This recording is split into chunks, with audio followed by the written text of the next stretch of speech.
اللہ اللہ اللہ اکبر اللہ اللہ اللہ اکبر اللہ اللہ اللہ. Subscribe کیجئے ہماری channel کو اور ہمارے ویڈیوز کو سب سے پہلے دیکھنے کے لیے بیل آئیکن بھی دبا دیجئے.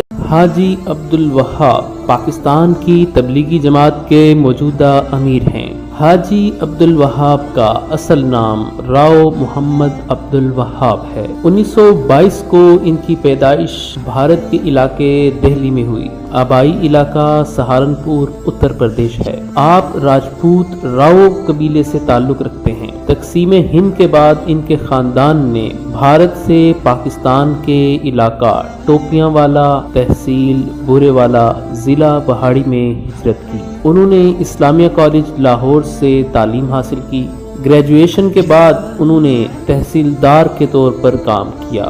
نوجوانی میں آپ مجلس احرار اسلام کے ساتھ بھی منسلک رہے اور مولانا عبد القادر رائے پوری کے اثرات سے بھی متاثر رہے. حاجی عبدالوہاب تبلیغی جماعت کے بانی مولانا محمد الیاس کاندھلوی کے زمانے سے ہی تبلیغی جماعت سے منسلک ہوئے.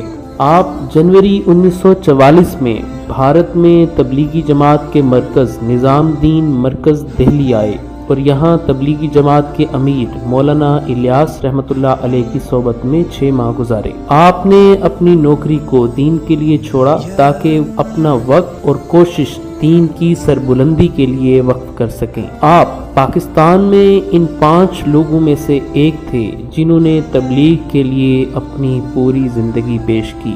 آپ براہ راست مولانا الیاس کاندھلوی، مولانا یوسف کاندھلوی اور مولانا انعام الحسن کاندھلوی کے ساتھیوں میں سے ہیں. محمد شفیع قریشی تبلیغی جماعت کے پہلے باقاعدہ امیر تھے. ان کی وفات کے بعد حاجی محمد بشیر دوسرے امیر مقرر ہوئے جبکہ حاجی عبدالوہاب تیسرے امیر مقرر ہوئے. وہ تبلیغی جماعت کے عالمی مرکز رائے گنج میں مقیم ہیں جہاں وہ شورا کے امیر کی حیثیت سے ہیں جبکہ وہ عالمی شورا کے بھی ممبر ہیں جس کا مرکز بھارت کے شہر دہلی میں نظام دین مرکز کے نام سے ہے. آپ دنیا کے 500 سب سے زیادہ بااثر مسلمانوں کی فہرست میں 10ویں نمبر پر ہیں. تمام مکاتب فکر میں آپ کو عزت اور احترام کی نگاہ سے دیکھا جاتا ہے. اب عبدالوہاب صاحب صاحب حال آدمی ہے. صاحب حال ایسے آدمی کروڑوں میں ایک اللہ چنتا ہے جن سے کوئی کام لیتا ہے. وہ صرف اسی کام کو ہوتے ہیں اور کوئی چیز نہ ان میں آ سکتی ہے نہ جا سکتی. زندگی میں ایسا شخص تم نہ دیکھو گے اگر آپ لوگوں نے کو قریب سے دیکھا. میری آنکھوں میں ایسا انسان نہ دیکھا نہ دیکھیں. تبلیغ ان کا حال ہے اور کسی حال والے کو دیکھنا تو اس ہستی کو دیکھنا. کرتے میں یہ تھا آستین اس میں بازو ڈالے یوں. یہ ایک واقعہ ہے اور روزانہ ایسی ہوتا ہے. اوپر سے میں آ گیا اور مولانا احسان صاحب یہ یوں اور یوں رہے دونوں بازو اور یہاں 10 منٹ ہمیں دیکھ کے بات کر رہے ہیں اور ہاتھ یہاں. ان کو یاد ہی نہیں کہ میرے ہاتھ یہاں. لقمہ ہاتھ میں ہے اور پونا گھنٹہ گھڑی دیکھ کر لقمہ ہاتھ میں ہے اور اندر نہیں گیا. بات چل رہی ہے چل رہی. عجب انسان. کیا نبیوں والا درد ان میں دیکھا. نبیوں والی تڑپ امت کے لیے بے قراری ایسا میں نے نہیں دیکھا. تبلیغ ان کا حال ہے. تبلیغ کے علاوہ کچھ نہیں ان کو نہ سوچ آتی ہے نہ آ سکتی ہے. لہذا انہوں نے کسی کو روٹی کیا پوچھنی.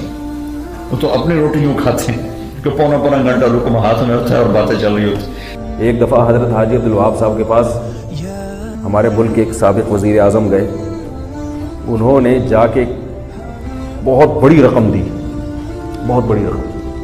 حضرت حاجی عبدالوہاب صاحب رائے گنج میں جا کے کہ یہ آپ کے کام کے لیے کوئی بھی. انہوں نے فرمایا کہ ہمیں رقم نہیں چاہیے, ہمیں کیا چاہیے, وقت چاہیے. آپ یہ رقم اپنے پاس رکھیں.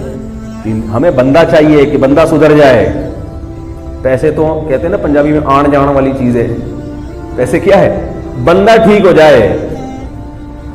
واپس کر دی رقم انہوں نے. اس نے بہت اصرار کیا کہ یہ لے لیں. پھر وہ انہوں نے آخر میں کہا کہ حضرت اتنی بڑی رقم آپ کو کوئی بھی نہیں دے گا. جتنی بڑی رقم آپ کو میں دے رہا ہوں اتنا چندہ کوئی کسی مولوی کو نہیں دیتا. حضرت حاجی صاحب نے کہا کہ اتنی بڑی رقم کو ٹھکرانے والا بھی تمہیں کوئی نہیں ملے گا. کیا غیرت ہے, کیا استغنا ہے کہ یہ عبدالوہاب صاحب ہیں, کون ہیں یہ, کیا ان کا مقام ہے جس آدمی کو اللہ نے 96 سال کی عمر میں روزے رکھنے کی توفیق عطا فرمائی ہے. کیا انسان ہوگا, 96 سال کے انسان ہے, پورے روزے رکھ رہے ہیں اور ساری رات قرآن پڑھ. کل پرسوں مجھے کہنے لگے میرے چاند تو روزانہ ایک دفعہ, روزانہ 1000 دفعہ قل واللہ پڑھ لیا کر, روزانہ 1000 دفعہ قل واللہ پڑھ لیا کر اور 3000 دفعہ یا حیو پڑھ لیا کر, بیماری نہیں ہوگا. میں کہا جی روزانہ پڑھا کروں, ایک دفعہ پڑھ دیں. کہنے نہیں میں تو روزانہ پڑھتا ہوں, میں تو روزانہ پڑھتا ہوں. یعنی 96 سال کا آدمی 1000 دفعہ روزانہ